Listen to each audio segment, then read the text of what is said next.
Hey everyone, this is Spoony Bard, and I'm sorry this video is late. About a week ago, I slipped on some stairs, and almost exactly like the photo you see here, I landed on my thigh and elbow and slid down about 10-11 steps. It was pretty banged up, but I need Soldier On to show you guys the videos, so let's go. So starting with Superman, we've got one mouthful of a title in Superman Volume 1, The Unity Saga, Phantom Earth. Now, this is Brian Michael Bendis, finally over at DC. I haven't read any of his DC stuff. I know he did, based off of just reading the back of the book, he did a 6-issue miniseries called Man of Steel.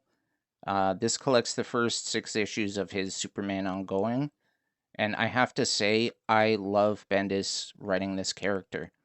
I was really skeptical because I got tired of his writing at Marvel, but I feel like he does have kind of a really solid grasp on who the character is and sort of his inner thoughts and stuff like that. The villain he fights isn't all that exciting to me, but the amazing art by Ivan Reyes more than makes up for that.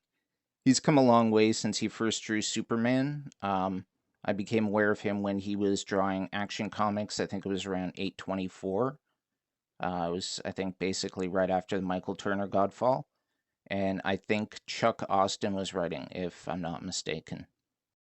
Anyways, this longtime Superman fan really enjoyed this book, and I'm excited to see what other stuff Bendis is going to do with the DC universe. My other Superman book here is post DC Rebirth. This is Volume 7, Bizarroverse. Now, this is written by Pat Gleason and Peter Tomasi, and I know that their run was really well received and has been collected into an omnibus or two. So I have some of their earlier volumes, but I am holding off on reading them. And all I know is that this is the final volume of their run. Next is Wonder Woman, issue number 750, the deluxe edition. It also collects All Star Comics number 8, which is the first appearance of Wonder Woman in the Golden Age. Anyways, the stories in this, there were about two that I thought were really good. The lead-in story, which I guess is sort of dealing with issues in the current storyline, and then there was some sort of just Wonder Woman stories, and surprisingly, the one by Gail Simone isn't very good, but I really like the Greg Rucka one, and the Scott Snyder one is short but pretty good.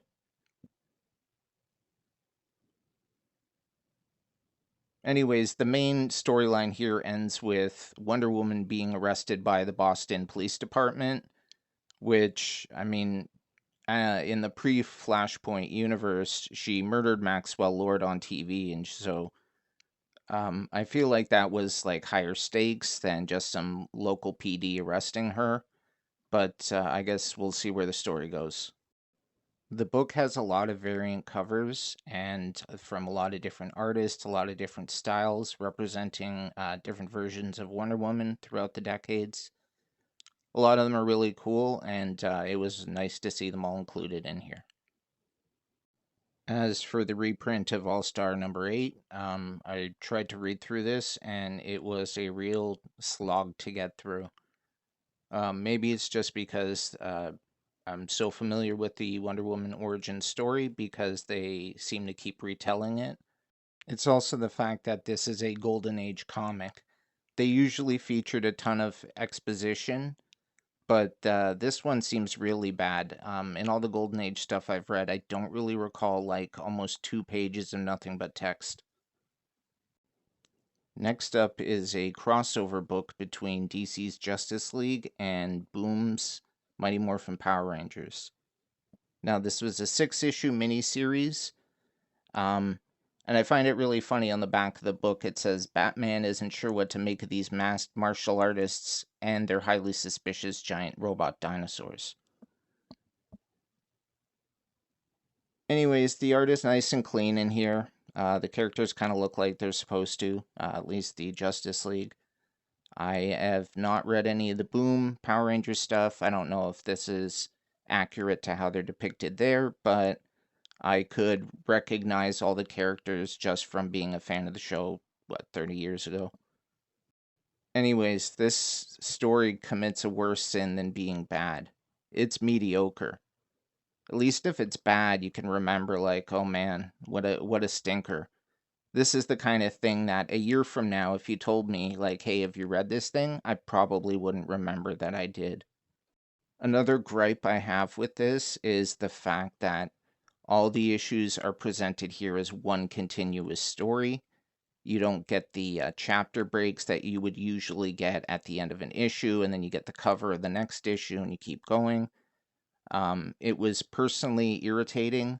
I could tell where the sort of chapter breaks, the end of the issues were, but I felt like I had to read this whole thing in one sitting. I would say that if you're a fan of either of these titles, just stick to their respective books. Here we've got another DC crossover that actually leads into a run of Eagle Moss collection stuff that I'm going to be doing. This is from the Star Wars collection. As you can see, it's Star Trek meets the Legion of Superheroes. This was a 6-issue miniseries. This was definitely a better crossover story than that Power Rangers Justice League I just talked about. You can tell who wrote this has a really good understanding of kind of both franchises.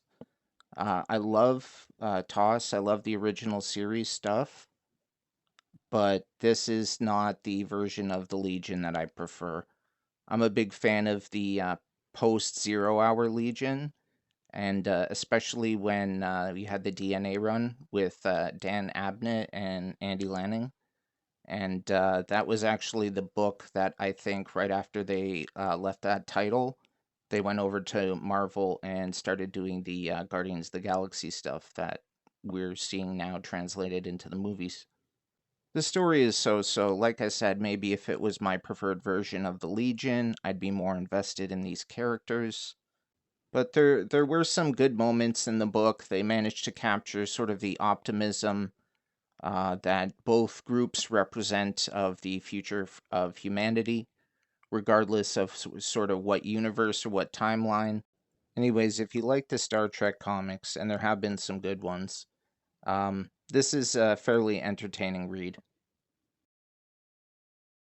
Next are some books from the Eagle Moss The Legend of Batman series, where they try to collect all the pivotal Batman stories in chronological order. Anyways, this is Night Quest Part 3. This volume collects Justice League Task Force 5 and 6, Shadow of the Bat 21 through 23, Batman Legends of the Dark Knight 59 through 61. These are some classic 90s era Batman stories. So this storyline was set after Bane had broken Batman's back, and Azrael had become the new Batman. And I believe in this particular volume, it's a Bruce Wayne, wheelchair bound, he's on the road to recovery, and his girlfriend has been kidnapped, and he is trying to track her down while still proving to himself that, he's got what it takes, and his mind is one of his most useful talents. This is also shortly after they introduced Tim Drake as the new Robin, so you get a lot of sort of development with his character here. And here we can see, after many blank pages that they put in to even out the rest of the book, we get the standard preview of the next volume in the series, which is Night's End Volume 1. My final 2 Eagle Moss Batman books are actually consecutive. The first one is Night's End Part 2, collects Robin issues 8 and 9, Catwoman issue 12, Batman issue 510, Batman Shadow of the Bat number 30, Detective Comics number 677, Batman Legends of the Dark Knight number 63, and DC Presents Showcase 1994 number 10. Well, that last volume I showed featured Bruce Wayne on the road to recovery while Azrael was Batman. Night's End Part 2 is when a fully recovered Bruce needs to take back the mantle, because Azrael has a lot of violent tendencies that goes against what, Bruce Wayne believes in. And the last volume for the video is the very next one, which is called Prodigal Part 1. Collects Robin issue number 0, issue 11, Batman issues 512, 513, Shadow of the Bat number 32, and Detective Comics number 679. So this volume is set immediately after that last one. So Bruce Wayne fought Azrael and defeated him, but, his body sustained some more injuries. So while he is recovering, Dick Grayson steps up from the mantle of Nightwing and becomes the temporary new Batman. And this is at the same time that there was currently a new Robin in Tim Drake, so it was a good way for these two characters to sort of interact with each other. I'm very happy to have these stories in my collection. Now all I have to do is track down Night's End Part 1 and Night Quest Parts 1 and 2. So I feel bad that I've been hinting at all these DC books that I want to cover, and for one reason or another, I haven't really been able to deliver on the time frame that I would like. So I figured I'd just show you briefly all the books that I've got that I need to get through, and just so you guys can know what's out there and what to keep an eye out for.